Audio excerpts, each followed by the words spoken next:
Hello, hello, hello. How you doing, Chris?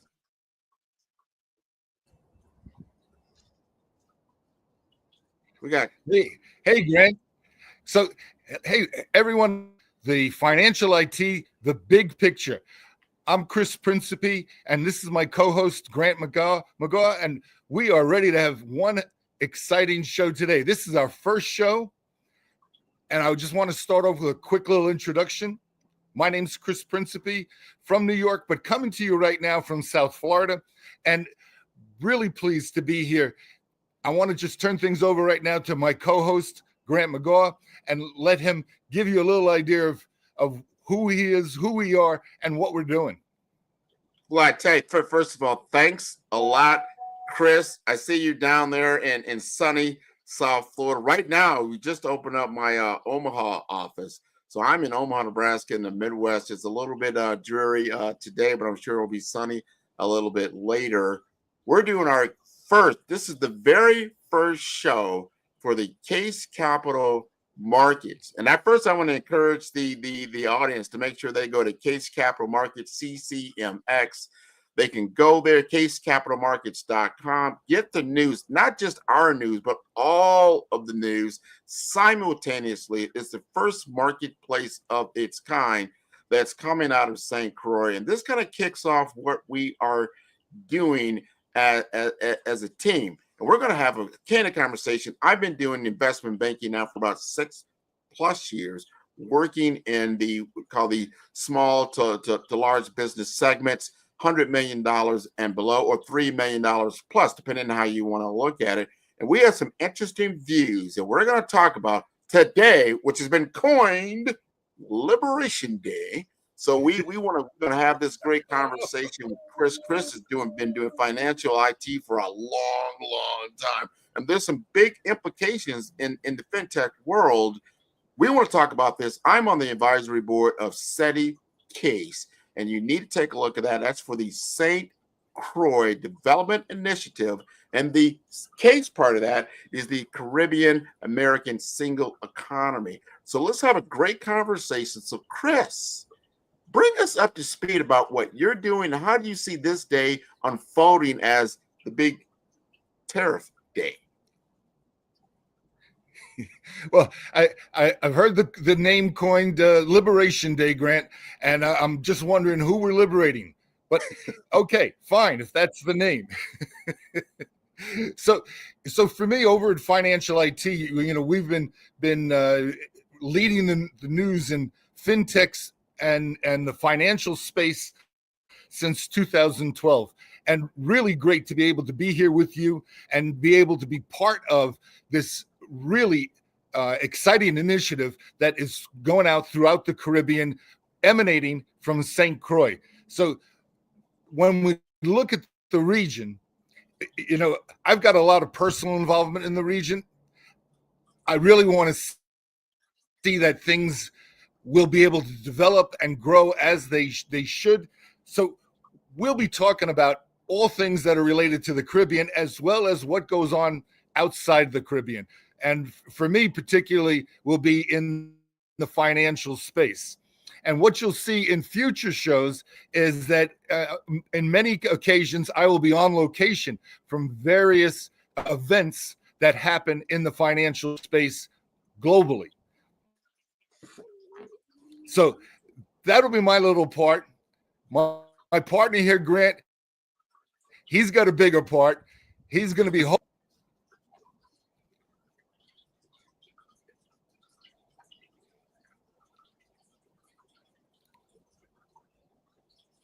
Well, I tell you, my part is going to be around what we can do to develop the financial center out of St. Croix that is going to mimic what you see in other places like Barbados, potentially like the Cayman Islands. There's legislation was passed. And I don't think a lot of people are aware of this, but in November of 2024, Governor Bryan passed legislation in which, for the first time, the U.S. Virgin Islands out of St. Croix can participate and CARICOM, CARICOM, CARICOM. CARICOM is the financial collaboration of all the different major Caribbean islands throughout the archipelago, in which the USVI really didn't have a seat at the table. It's never part of that table. That has changed, and because that has changed, for the first time, we now have a stable American banking presence within the Caribbean, that operates out of the Virgin Islands, that has very unique tax that you can't get in other locations. There's uniqueness around structure that hasn't been available to the Caribbean. And what I do from an investment banking aspect is about capital raise. How can we get different developments and initiatives off the ground, using the U.S. Virgin Islands as a central point for financial markets? We're building out a merchant bank that'll be operating out of the U.S. Virgin Islands. We are in collaboration with the people out of Barbados and other locations, and we're connecting with people out of the African continent as well. We're kind of triangulating the U.S. economy with the Caribbean economy, also with the African economy, and Eastern Europe as a part of that, on a platform and a marketplace that has not been done before out of the U.S. Virgin Islands region. This is historical. And here we are on Liberation Day. So maybe we are liberating the economy out of St. Croix. So it's not just known as a tourist destination, but a financial and business opportunity that's never been done before. I want to get your take on how do you see this unfolding, Chris, over time? Well, Grant, I like exactly your take on that. And really, the other thing to add to that, of course, is the U.S. And the U.S., with their third border initiative, it really fits so well with what the Caribbean can bring, St. Croix, the U.S. Virgin Islands in particular, can bring to that. And I think that that's something that to get their heads around, because it can be what I would call the point of the spear from the U.S. government side to really invest and really support the Caribbean support. This is, so today is Tariff Day. We're going to talk about this more when we come back. But we talk about liberation and we talk about newness. I can only speak from our lens. We don't really know how this is all going to work out, but we can honestly say that the business landscape, the financial landscape on a worldwide level is changed, not changing, change. This is probably going to be an irrevocable change. The U.S. is not just going after some of what you would call its adversaries, but we're talking about our allies as well: Canada, Mexico, and Europe, and people in Germany. I mean, we have a lot of trade that goes back and forth. This is all on the table. It's almost like musical chairs. When you're a kid, you play musical chairs. The musical chairs, everybody used to have a seat. But all of a sudden, they play some new music and they take a seat. They take a seat, right? So somebody is left without a seat at the end of the song. We don't know who's going to be left without a seat right now. And I don't know. Maybe you do, Chris. Maybe you have some insights that you want to talk about. I mean, I look at the markets and I encourage people, when you go over to the CCMX, the Case Capital Markets, and you're going to see that ticker tape. I see a lot of red. We're supposed to be seeing a lot of green. I see a lot of red. And usually red to me, that's going to be you don't have a seat today. Today's seat, is a little lower. So that's interesting. So before we go to break, Chris, what do you see on your side as you look at the ticker tape? Well, Grant, if I look at your analogy of musical chairs, which of course is a game I played with as a kid, to me, it's the difference is that the U.S. never had a chair and was never part of the game. And now the U.S. is taking a chair, and you're right, somebody's going to be left out without a seat. Let's go to break and let's come back with that. Okay, let's talk. In today's fast-paced financial landscape, access to capital is the key to success. At the heart of this revolution is Case Capital Markets, powered by SETI Case. Here, innovation and investment converge, creating a dynamic environment where businesses can thrive and reach new heights. Introducing Grant McGaugh, the senior advisor at Case Capital Markets. Grant is a visionary leader, dedicated to connecting businesses with institutional capital and strategic funding. His expertise opens doors to game-changing investment opportunities, making him an invaluable partner for companies looking to scale and succeed in the competitive world of finance. With an impressive 25 years in technology, 9 years in healthcare, and 6 years in investment banking, Grant McGaugh has a proven track record. He has successfully closed over $500 million in high-value transactions, seamlessly bridging technology, healthcare, and infrastructure with innovative financial solutions. His experience is a testament to his ability to drive success.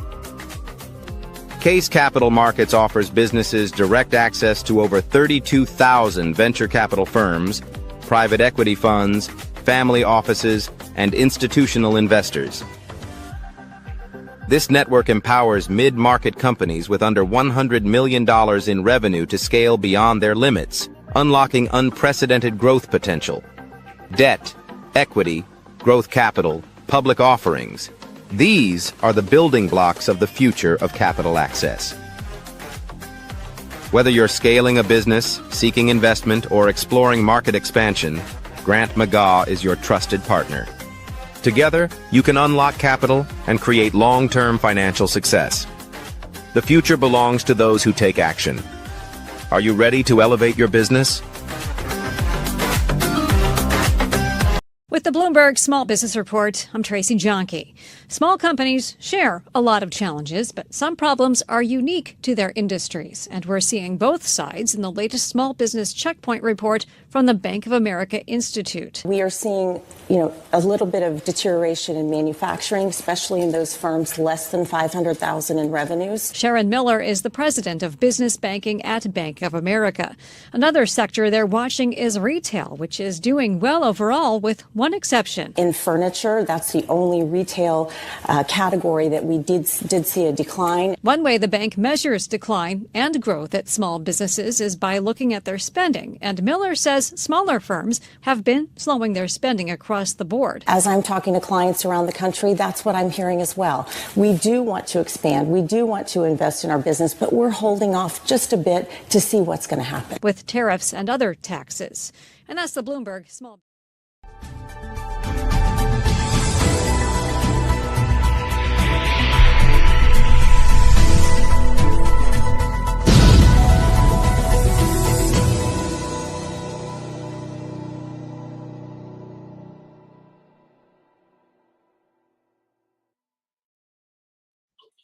All right, I see we are back. Man, I'm telling you, Chris, we got a lot to unpack. We're gonna go up to about 10:30 or so this morning, where we are now, East Coast time. But in world time, real time right now, things are going on.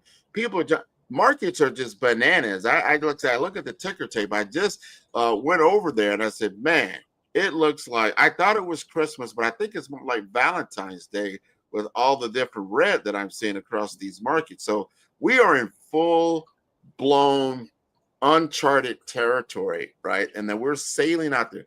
What advice do you give people right now, especially from your lens, financial IT, big, fine fintech? Do we just sit on the sidelines? Do we go full in? Tell us, what do you think?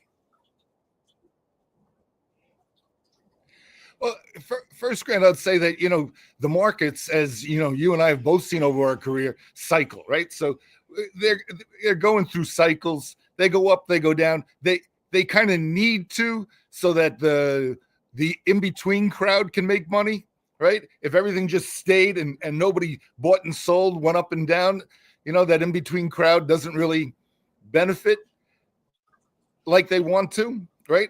So I would say, right now going forward, nobody should be changing their plans. Everybody should stick with what they've been doing up to date. The market will even itself out. and they will get rewarded for that. If you start changing your plans now with the uncertainty, which is the basis for changing the plans, you're going to be making a plan that's also uncertain. That would be my view on it. That's a great view. I love that what you said. Uncertainty plus uncertainty equals big uncertainty. So take something that's more solid. That if you spent the whole year, your team, you've put together a business plan, a business strategy. You got to look at the supply chain of value in your own company and your industry. What are those impacts? You have a ship, let's just say on waters. We're talking about the ocean. St. Croix is surrounded by waters, right? So you got to have a good vehicle, a good vessel. And sometimes it gets a little stormy, but if you got a solid ship, you know that you're going to be able to ride out this storm, right? Right. So we don't want to throw, the baby out with the bathwater type of thing. It's not time to pull out your hair, even though I have no hair, so there's not much to pull out. But I want to say something a lot of people don't realize. Like, here we are. We're not only just talking about this tariff day, right? Liberation Day, whatever you want to call it. But this is also the beginning of Q2 for a lot of corporations. We're getting to the second quarter of the first half of 2025. You got to look at, all right, where was your Q1 results? You're starting to get that in. And in the capital markets where we operate in, from an investments banking standpoint, Cornerstone Capital, a top 50 company within its market, which is the lower middle market, is pretty substantial. This is the time that investors look to deploy capital. A lot of people don't know it's seasonal. They're like, oh, there's seasons to this thing. This is the season. So you've got to make sure your numbers, and what are the numbers they're going to look at? The numbers from your year. You've got a fiscal year now usually, so we can look at that. We can look at your last quarter. We can kind of see where you're at now. You might not have your Q1 numbers in. You're going to put some fudge in there going into Q2 as we start looking at these markets, because that's what they're going to do. They can look at the due diligence. They're going to look at what industry is supporting your numbers and could potentially up or down depending on how the tariffs go. Are you heavily dependent on foreign trade, or maybe not? Maybe so really it really is depending. But I love your analogy of saying, that's not even an analogy, a certainty of what you should do. Like, hey, stick with what you know, stick with what's gotten you where you're at before you start talking about where you may not be at, and sail that ship toward the horizon of prosperity. You like that, Chris? That's a great term, Grant. I like that, horizon of prosperity, and I think it's very true. And you brought up some really good points. It is the end of the first quarter. Over the next couple of weeks, we're going to see the major corporations releasing their statements. Companies in general are going to finish their numbers and see how the first quarter was. Plus, as any time in the first quarter, you're coming off the end of the year. And yeah, a lot of companies and a lot of investors do different things at the end of the year for, say, tax purposes or for planning purposes. So when you speak about capital being seasonal, you're exactly right. And right now we're coming out of one of the seasons, and now really is the season for giving, let's say. Yeah, we got to give ourselves a little grace, right? A little space and a little grace will probably be good now. But that's why we're poised of what's going on, in St. Croix, because when you look at the musical chairs analogy, what I said earlier, the chairs have changed. There's new opportunity. So let's look at what's going on. What are the growth potentials within the archipelago? What's the growth potential and different type of movement of capital from the public-private sector, right? What does that look like? And what new players can we bring into the table that weren't there before? Like, hey, CARICOM, the U.S. can be there now, from a USVI perspective to give you more stability. We have a platform now that we're operating out of that's going to give you not only say, hey, you know what? I'm not playing I don't play well with the U.S. right now. Well, guess what? because we have a worldwide marketplace. You can play well in the African world, right? The Nigerian markets, right? Or the Ghanaian markets, or whatever it may be. You can start playing well, in the Southeast Asian markets, right? But now we have opportunities for you. So when you come to, some people that are viewing this show and they see right now, like, wow, I not only see what Case Capital Markets is showing me and Chris, but all the major markets are on this platform. So now we want to give you the opportunity to make informed decisions, real time, in what is going to impact you. And we want you to bring those ideas to the table so we can have real good discussion. And we're not just talking about these things. Let's make it happen. Let's build something together. So, Chris, you are I don't think people realize the depth and breadth you bring to the table and your experiences even outside of the U.S. world and on the worldwide scale. Talk to us a little bit about that. Well, Grant, my career has really been based on international banking. And because of that career focus, I've been very, very lucky. I've been to 126 different countries. So there's very few places that I can meet somebody and not say I've been to your homeland. So it automatically creates some, very nice synergies between people. People, they love to hear, yeah, I had what the favorite food is of your country, of your city, So that helps me really break down some barriers and get to topics that, you may not be able to get to otherwise, or you may take a long time to get to. So that insights have been very helpful for me. And now, to go back to just what you were saying, I absolutely agree. I think, for any place, for any company, for any country, the broader range of markets you can approach, the better it be. It's just like in financial planning, diversification is what they talk about all the time, right? This is the same thing. But I would also say that, in my view, right now is the perfect time for the Caribbean countries in general to reaffirm and broaden their relationships with the U.S.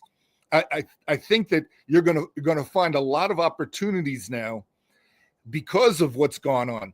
Now, I saw an interesting graphic that showed the top 10 countries that we have the biggest trade defect with, as well as the bottom 10 that we have a positive one.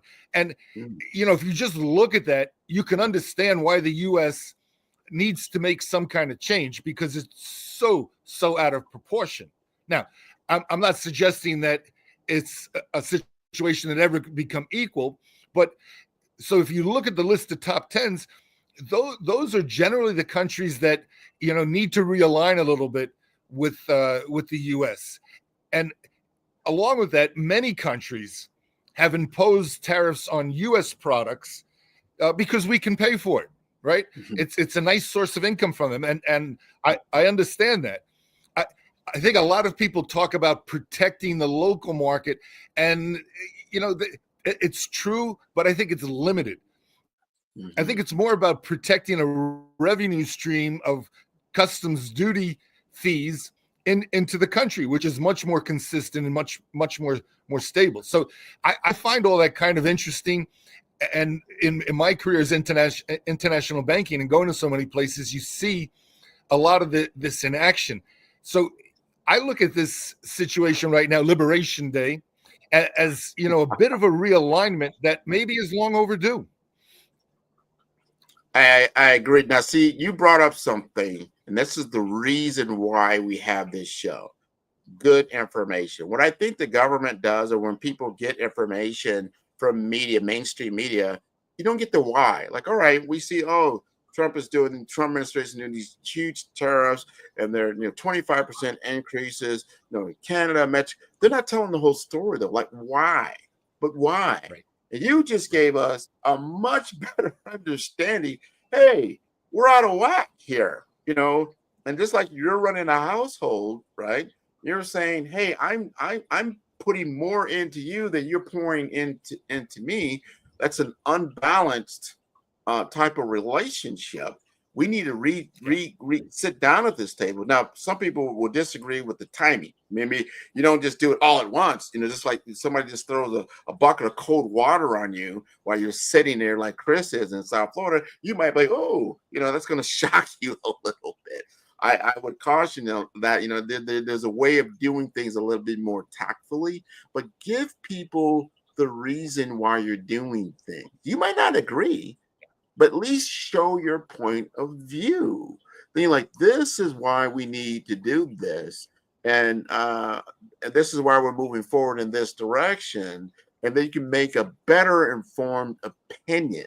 You follow me on that, Chris? Yeah, Grant, I think you're right along the right lines, but when you look at the media, it's not like when you and I were young and Walter Cronkite delivered the news very dryly, fact after fact after fact. Today, the media is all about what is the most sensational thing I can put up on that screen so I can get people to watch. Because what I think the public forgets is that media is a business, and it's a business of getting eyes on the screen. I'll give you an example in the newspaper industry. And yes, we're moving away from newspaper, but the newspaper business is very simple. If I sell 1,000 pounds of paper today and I sell 1,001 pounds tomorrow, I make more money. It really doesn't matter what's on the paper. It's a very simple business. More pounds, more money, right? And this is what's going to happen in our media. So I think in a lot of cases, the reasons and some of the story is available, but that's not what mainstream media finds as sensational. And it's really interesting. I saw the president of CBS News a while ago who, on an interview, and he gave his personal opinion, which is he doesn't like Trump, but he said Trump is the best thing that's happened to our business in a decade.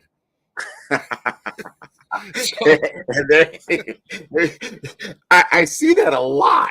People like, I don't like his policy. I don't like him personally, but I like his policies. But maybe because he's just an abrupt person.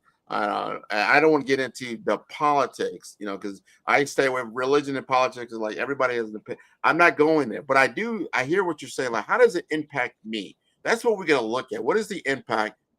And because there's a change, there are new players that can become, if you tune into opportunity and kind of sift and filter, like you just said, the media, like some of that is just garbage. Like, you got to get away from the garbage, get to the meat of what's happening, and how can you take advantage of change, because change can lead to greater opportunity for you, your business, your industry, whatever your endeavor is. Like, oh, you know what? Yeah. Wow. There's imports, there's tariff, the auto industry is up and down. What is the gap that's now created? How can I fill that gap, right? And how I can then enrich ourselves. And we're looking at that from a Case Capital Market perspective. We feel like right now, let's give different information. Let's give a different perspective, and let's give a lens from a USVI, Virgin Islands St. Croix lens from the Caribbean looking out, not the U.S. looking in. Let's look at from the Caribbean looking out. What does that look like? Because that's sometimes you don't get that viewpoint. So we want to give that viewpoint. This is one of the reasons why our TV network, Case Capital Markets, we want to give that viewpoint, because we got something here. You're like, yeah, I'm more interested. Like you said, are you more interested in the local markets, the regional, the national, the international? You are more interested in what impacts you for the most part and your industry. When you unpack what in the Caribbean world, they're like, well, how does this impact tourism? Because tourism is big, right? How does it impact oil and gas? Because there's a lot of oil and gas in the Caribbean these days.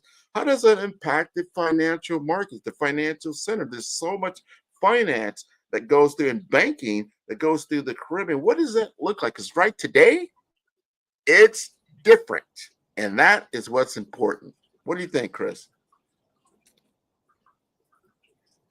Well, Grant, just to sum up a little what you said, I mean, to me, it's really simple. There's been changes. How do you adapt and take advantage of those changes is the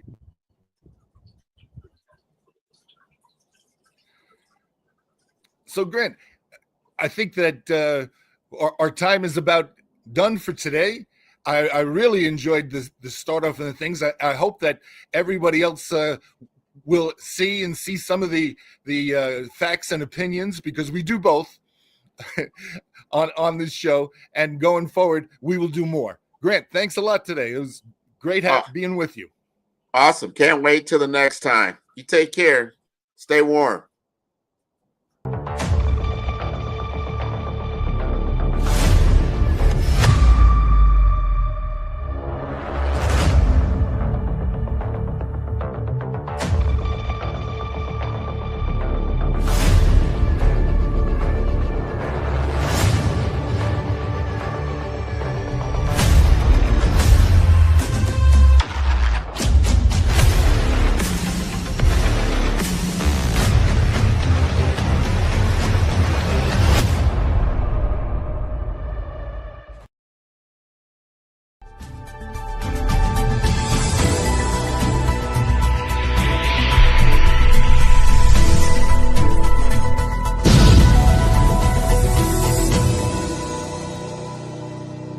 Welcome to our TV network, your ultimate destination for all things exciting and essential. From mouth-watering food to the latest in fashion, health, education, music, movies, and news, plus thrilling sports and breathtaking travel.